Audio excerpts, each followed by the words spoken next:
Hi again, students, and welcome to Module 2.3 of Christian Story 1. Today in our lecture, we're going to be looking at chapters 3 through 11 of the book of Genesis. I am going to assume at this point that you have read chapters 3, 4, 6, 7, 8, and 9. I'll be alluding to chapter 11 as well, though that wasn't in your assigned readings. But if you have not done that biblical reading yet in your New Oxford Annotated Bible, I'd encourage you to stop the video right now and then do your readings and then come back to this video, because we're going to be talking about some things with a few assumptions in place about you having read these amazing stories. If you have read them, let's continue. I want to circle back to two words I mentioned the other day in class, and those words are myth and etiology. Remember that a myth is a big picture story about how the world came to be the way that it is. And people have said, now really, what's the difference between a myth and an etiology? Because an etiology is something very similar, right? That's a very good observation to those of you who have come to that awareness. In some sense, a myth is a bunch of etiologies. It tends to be kind of a longer, more grand, more exhaustive picture of the way that the world is. An etiology tends to be kind of targeted on one practice or one place or one name. And both of them say, here's how the world came to be the way that it is. But an etiology just probably has is a shorter one. It's more of a narrow look at one particular aspect of the way that the world is. Whereas a myth intends to present a longer narrative that encompasses a lot of different themes into one grand story. One of the things that's true about Genesis 3 through 11 is that it provides a kind of series of etiologies for some of the big questions about life. Why is it, for instance, that the ground is so hard to work? I mean, why is it that being a farmer is so difficult? Why is it that siblings are always at each other's throats? I know that as a parent. Why is childbirth so dangerous? Why are there rainbows? Why are people afraid of snakes? Some of these etiologies are part of the primeval history, this mythical history of the people, but these etiologies are in some sense embedded in the big questions. Why is the world the way it is? Why is there strife? Why is there pain? How did the nations become arranged the way that they are arranged? So I'd like to talk with you a little bit about that today. My portion of this presentation is going to be a little bit shorter, but what I want you to do is to watch all the way to the end of this video, because I'm going to paste to the end of this video Dr. Vanderbrugge's lecture for this as well, about the cycle of alienation and restoration that happens. He did a better job than I could even do, and given that I'm a little bit under the weather, I'm going to lean on some of his expertise to help you understand these ideas just a little bit better. So let's spend a few minutes then today looking at 4 stories from this primeval history together in this lecture, which is called The Cycle of Sin and Redemption, or Alienation and Restoration. Both of those words are perfectly fitting for this. The first story we want to talk about is the story that is often referred to as the fall. Now, I put this in quotation marks because there's nothing in the story itself that calls it a fall. And in fact, it's later Christian history, the Apostle Paul, among others, who call this the fall. But we're talking here about the temptation of Adam and Eve in the garden. According to the Bible, Adam and Eve were told that they could eat from any tree in the garden except for the fruit of the tree of the knowledge of good and evil. And of course, as things always go, that is the tree that they are tempted to eat from. The serpent comes, tempts first Eve. Eve eats of the fruit, gives some to Adam. And as a result, they come to realizations about, for instance, that they're naked. And they are met by God. They hide from God. God finds them. And God talks to them about the implications of this sin. And ultimately, they are driven out from the garden. What are some of the big ideas in this story I want you to understand? First, the Bible wants all of us to know that all these problems in the world did not originate with God. God did not create evil in the world. God is not the author of sin. Sin and the problems that come from the fallout from disobedience and sin entered through this serpent who was crafty and subtle and distorted God's words. Did God really say this? Did God really say you couldn't do this? Did God really? In some sense, this serpent is a twister of God's words, a deceiver, and takes what God has said and twists it so that Adam and Eve ultimately give in to the temptation. But it's not God's fault. There are some mythologies of the world that say that there is ultimately a demon god behind it all. Genesis doesn't see that God is the demon god behind everything. That sin entered the world because of a subtle serpent.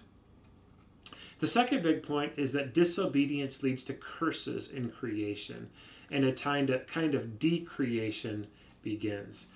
In Genesis 3, we have a number of curses listed. Cursed is the ground, cursed is the serpent. There will be pain in childbirth. That it's almost as if this sin of disobedience kind of opens Pandora's box. It opens the door, and all kinds of other sin and curses and problems come rushing in as a result. And creation starts to kind of unravel a bit. And ultimately, Adam and Eve have to leave the garden because of this. The third big idea is that Adam and Eve's eyes were opened. And the serpent says this is going to happen. He says that if you eat of this fruit, you will know good and evil. And in some sense, you will be kind of like God. And what does it mean that their eyes are open? There's a very, very profound idea there that it would just take pages and pages to fully explore. But the sense is that Adam and Eve kind of have this naivete that is lost when they commit this sin. They're in the state of bliss. And when they commit this sin, when they disobey, suddenly they see the world in a different light.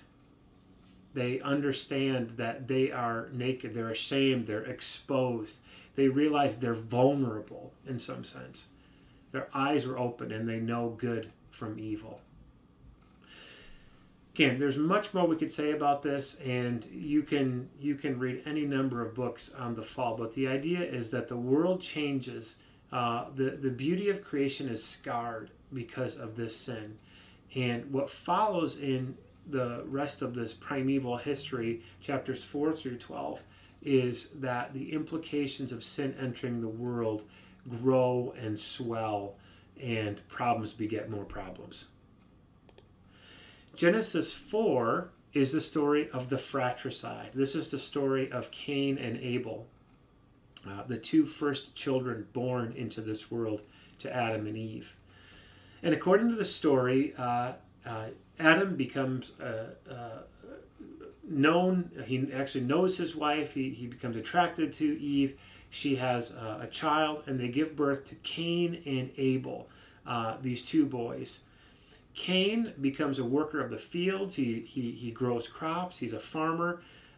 Abel is a kind of shepherd who raises livestock and flocks. They both bring offerings to God, and Abel's is received by God, and Cain's is not received by God. This makes Cain angry, and he's so angry with his brother Abel that he kills him in a field. So sin has gone from disobedience about a tree now to bloodshed in the world. What are some of the big ideas of Genesis 4?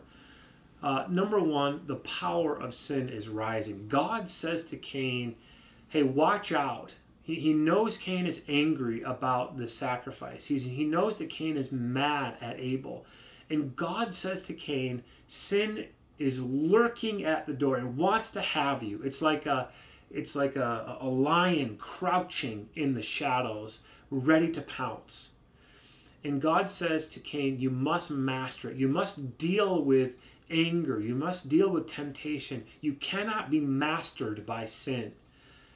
But Cain is overcome by this, and he destroys his brother.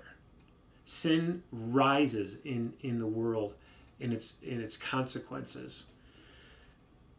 Number two, why Cain's sacrifices was not well regarded, why God didn't receive it, is unclear. That's one of the big mysteries of this story. What did Cain actually do wrong? Maybe he didn't give his first fruits. Maybe there's something that was less loving or less endearing to God about his sacrifice. We just don't know. But there's something mysterious perhaps that the early readers knew that we don't know. But then God comes to Cain and says, Cain, where's Abel? What happened to him? Again, God sometimes asks these questions not because God doesn't know, but because God wants people to articulate their truth. But Cain says, I don't know. Am I my brother's keeper? And this is a big problem for God. So we get this idea in the Bible, this ethical idea that we are our brother's keeper, our sister's keeper. Human beings have a responsibility for one another. It arises up out of this story. After Genesis 4, the next big story in the Bible is the story of the flood, Genesis 6 through 9. And this is the story that's in every children's Bible. Lots of animals, lots of colorful pictures, rainbows, things like that. The story itself, of course, is quite a bit darker and sadder, and in some sense more repulsive. God creates the world, sin enters the world, and people begin to spread into the world, and as they spread, sin multiplies. And people are just finding more and more ways of creating conflict, and they're giving into their urges and impulses. And finally, God says, I have to start over. He chooses Noah because Noah is just and upright in the world. Noah builds the ark. The animals come in. You know the story. They're on the waters for a long, long time. And then finally, they are restored to the world, and they kind of start things over. What are some of the big ideas of this story beyond that which you've learned in Sunday school most of your life? The first is that there's a big problem with sin spreading in the world. It spreads rapidly in the world. Genesis 6 through 5 says that every inclination on the human heart was evil, like all the time, nonstop. It's like people were coming up with more and new creative ways of committing sin in the world. And God is grieved by this. God says, my spirit's not going to contend with people forever. They've been living 800, 900 years. And God says, now their days are to be limited. And God intervenes and changes how humanity operates by sending this flood. Secondly, as you'll note in your readings for today, there's probable borrowing here from the Epic of Gilgamesh. In our opening lectures, we talked about the fact that there are other ancient narratives that which, when we read them, kind of help us to make sense of the Bible's narratives. This is a classic case because there's a flood story in the Epic of Gilgamesh as well. Dr. Vanderbrugge's done a great lecture on that. I'm not going to attempt to recreate for you. But again, the idea here is that the people of God may be hearing and borrowing, and then modifying the stories of other people to tell stories about their God and about their history. So be looking for that as well in your readings for today too. And finally, God establishes a covenant with Noah that's marked by the rainbow. This is one of the covenants that we're going to be talking about as we get into the next module, the C module of covenants. These are agreements with God.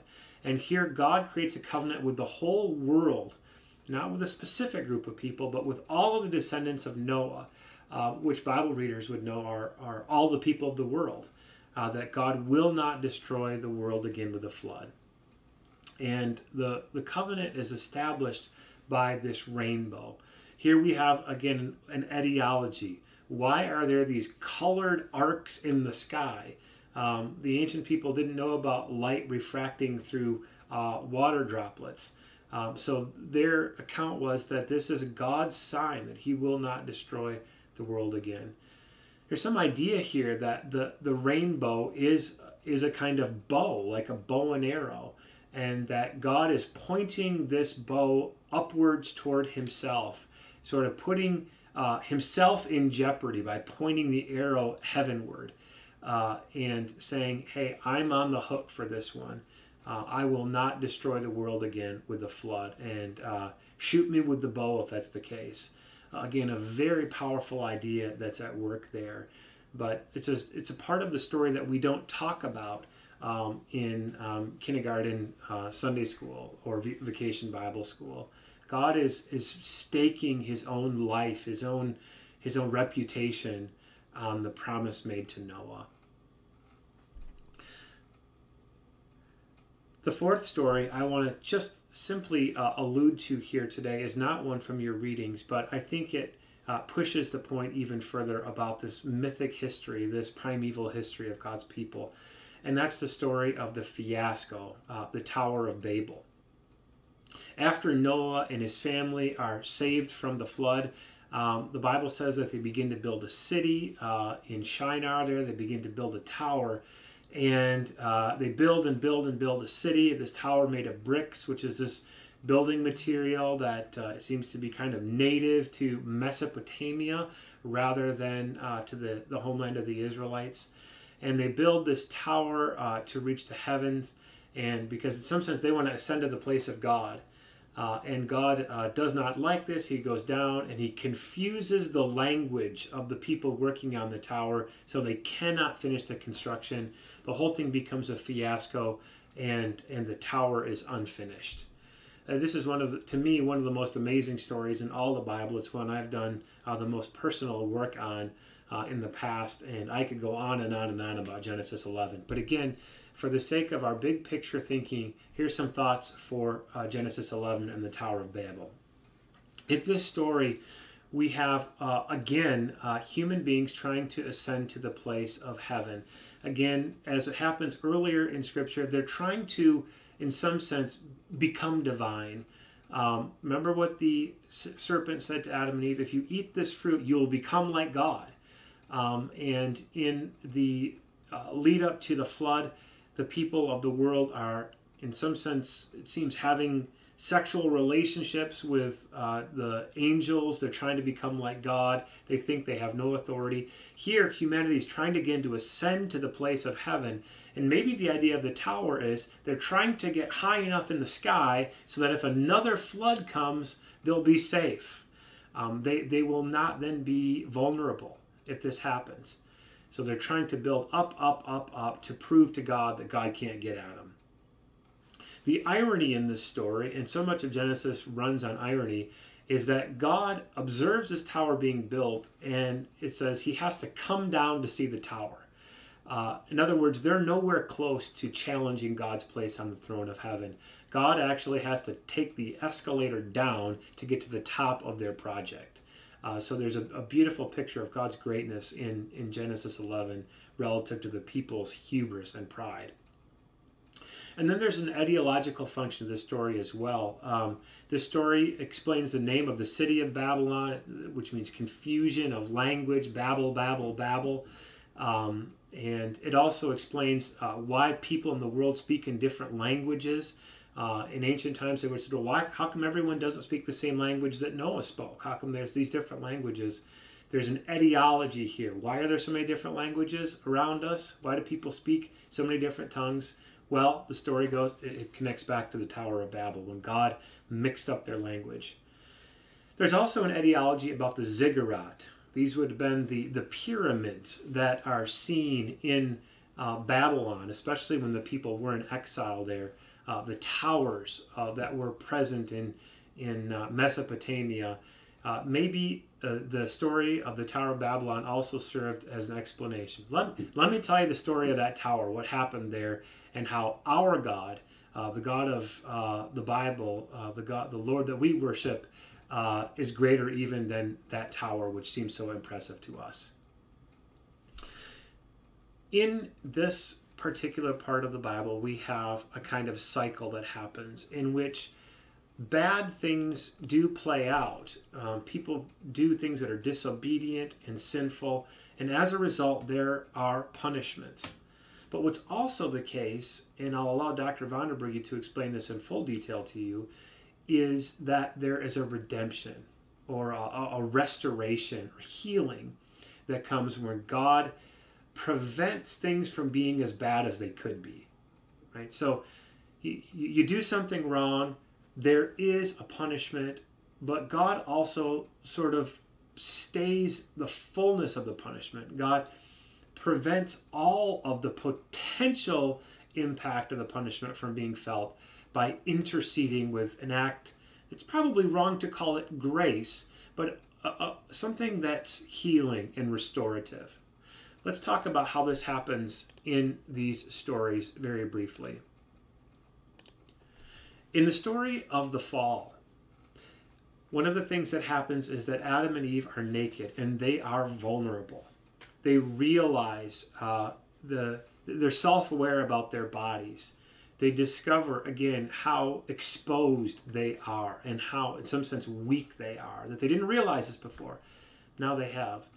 But instead of allowing them to live perpetually in that shame, the Bible says God provides clothes and covering for them, the skins of animals. There's something beautiful in that there's a sacrifice that happens. Something else dies to cover the shame of Adam and Eve. Perhaps just a beautiful picture that is a theme in the Bible where the death of one provides a redemptive kind of covering, an atonement for other people. The word atone really means covering. So it could be worse. In other words, God could have left them perpetually in this naked place, in this shameful place. But God provided that covering for Adam and Eve. In the fallout from the disobedience of the tree, Adam and Eve have to leave the garden. And God places this enmity between the woman and the serpent. And yes, Adam will, through thorns and toil, have to raise crops rather than just picking fruit off of every tree around. And yes, Eve will have pain in childbirth. But God also gives a promise, what's sometimes called by Christians the proto-evangelion, where God says, I will put enmity between the woman and the serpent. He will strike your heel, and you will crush his head. In other words, there will come one from Eve that will crush the head of the serpent. Though the serpent will bite at the heel of people, in other words, though sin and temptation will always be with us, eventually one will come from Eve who will crush the head of the snake.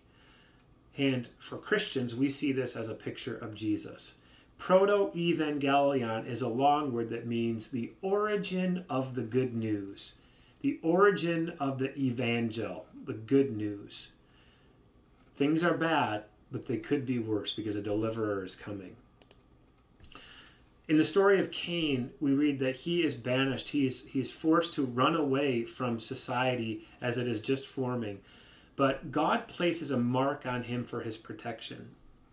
We don't know what this mark is, but we believe that in the Bible, the idea is someone would go out for revenge for Cain, but God provides this indication that Cain is to be protected. Even though he has murdered his brother Abel, even though he's done this awful thing, even though he didn't master sin, he has this marking, whatever it is, for his protection. God has provided this indicator to other people to let Cain live and to not repay murder for murder. Again, there's just so many deep and rich ideas that are wrapped up in that story as well.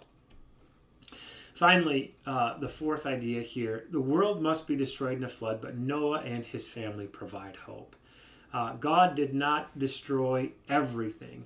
He preserved 2 of some animals, 7 of some animals, and he preserved Noah and his family so that even though the world needed to be destroyed and started over, there was hope. And God began again with Noah and his family. So there is this restoration that can happen through Noah.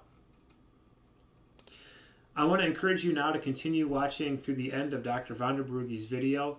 And I also want to remind you that beginning noon at Thursday, your first online quiz, Blackboard quiz, will be available.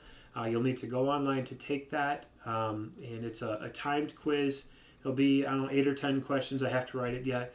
But that's all open note, all open Bible if you want to. But you won't have that much time to do it. So please do take that before 11:59 p.m.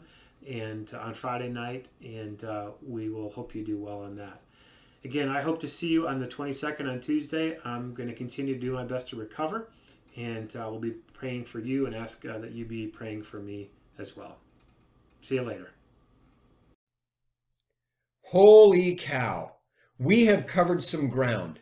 Maybe not in terms of how much text of the Bible we've actually covered so far, but in terms of the big ideas, the massive concepts that those texts force us to grapple with. You have a lot to chew on. But we need to continue. I want us to round out Genesis 1 through 11, and we can do this fairly quickly with the help of some scholars that have gone before. You see, scholars have noticed that the narratives in Genesis 1 through 11 have a cyclical quality to them. So when we look at Adam and Eve, or the fall, or the flood, we find that they all have some similar elements. We start with a situation. That leads to a catalyst. Something happens, in other words. The catalyst then leads to human rebellion. The rebellion then leads to God's confrontation of that rebellion. God confronts the humans. That oftentimes leads to a rationalization stage where humans try to, make an excuse for what happened. And yet we always wind up at alienation because there's punishment, there are consequences for what these human beings have done. And so alienation is the ultimate result.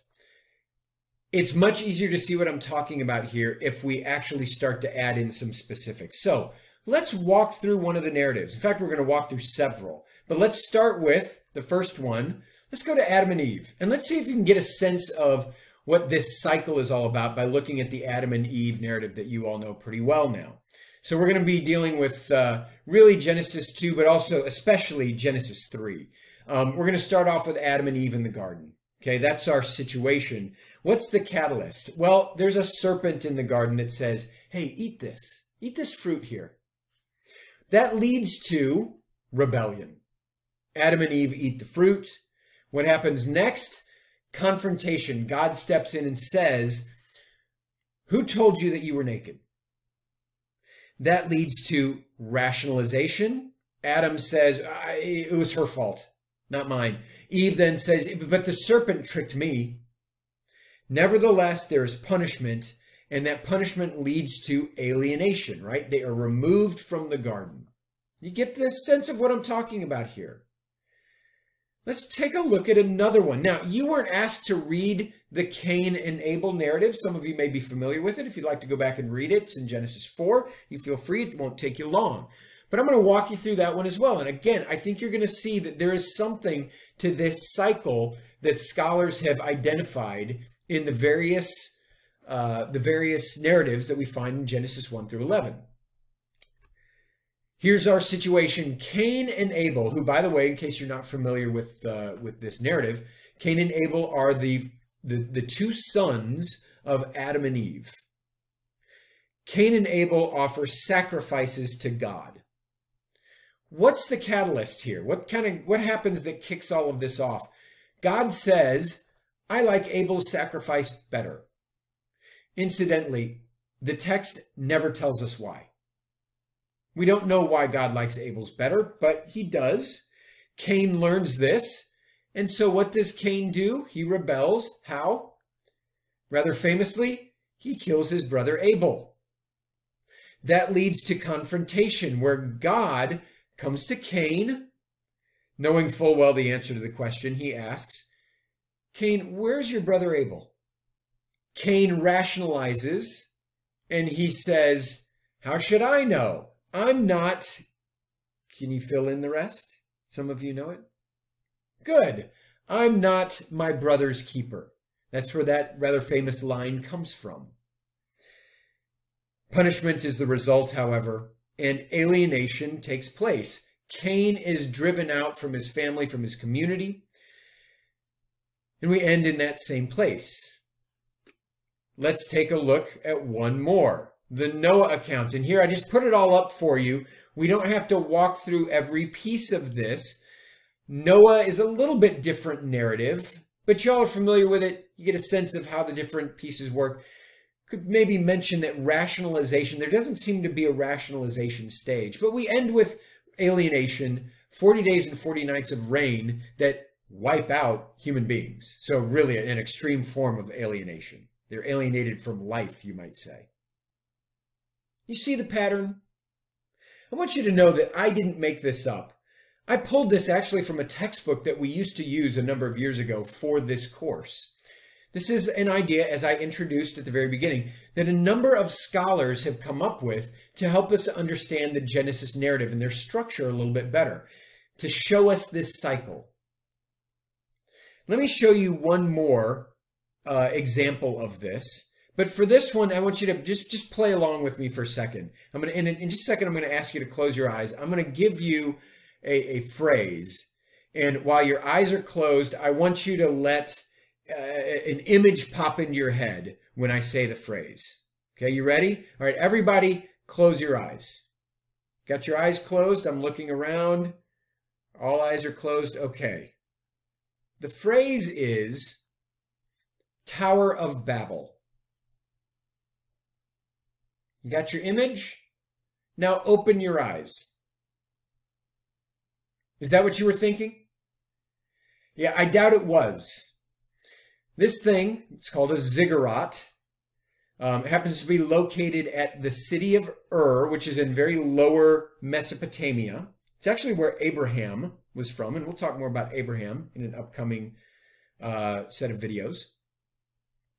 But this ziggurat is one example of several that were all over Mesopotamia in the ancient period. This one happens to be the best preserved of these ziggurats, so that's why I use this picture. But look at the artist's reconstruction. You can see it's more like a wedding cake. I don't know about you, but I never thought of the Tower of Babel when I was a kid, you know, thinking about this story growing up. I always had a very different image. For me, the image was the Leaning Tower of Pisa. I always thought of the Leaning Tower of Pisa because I wanted it to be a tower, in other words, tall and skinny, and it also needed to be old. So, best example I could come up with was the Leaning Tower of Pisa, and I always thought of the Tower of Babel as something like that. But in the ancient period, they didn't have the technology, they didn't have that kind of building, ability. Their idea of a tower that was going up into heaven is what you see here. This ziggurat is probably the kind of conceptual notion and the image that is behind the Tower of Babel narrative. All right, now with that, I want to talk about that narrative. Again, we're going to do it very quickly. I didn't ask you to read this narrative, but you could go back to Genesis 11. You could take a look. The situation goes like this, though. We have a world, an expanding population, all using one language. That population says, let's build a city. That's our catalyst. Then there's rebellion, where they try to build a tower that goes up to heaven. God does not like this. We get some echoes of things that are kind of like, Genesis 3. God maybe feels like the human beings are getting too powerful. We don't really have a rationalization stage per se here, but we certainly get to that alienation stage where languages are confused and the people are scattered. You get the idea. It's a cycle. It starts at the green dot, the green go signal, and it ends at the stop sign. Or does it? I actually want to make an improvement on this. In fact, I think that what we have here, though very helpful, I do see the structure. I do see it in these different narratives that we have in Genesis 1 through 11. They do have these similar elements in them, but I don't think we have the cycle complete yet.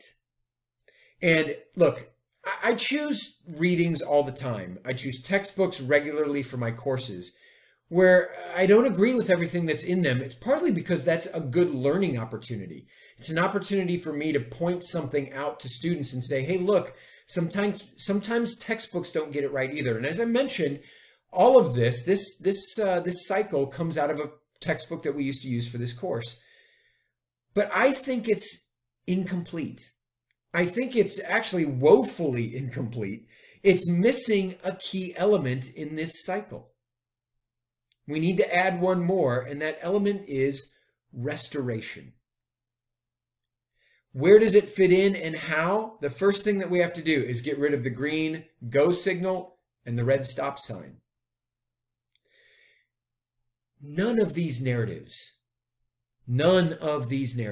end in alienation.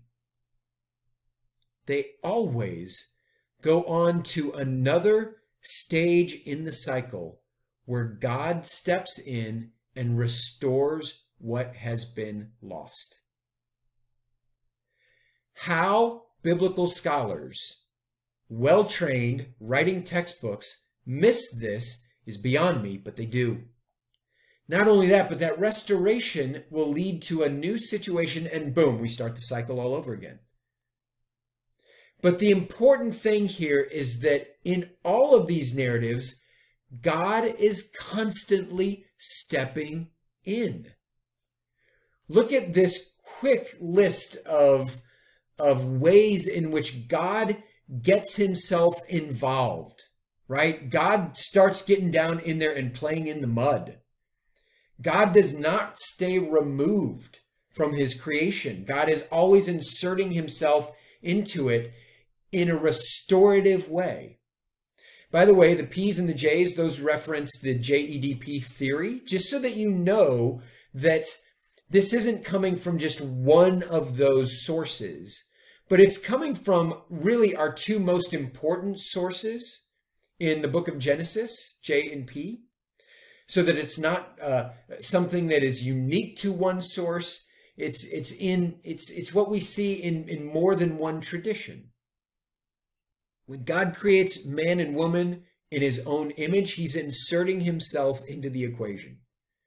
When God steps in and brings about the first sacrifice in order to clothe Adam and Eve, he's bringing about restoration.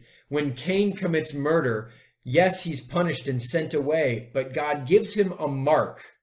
We don't know exactly what it was, but God gives him some kind of a mark that protects him.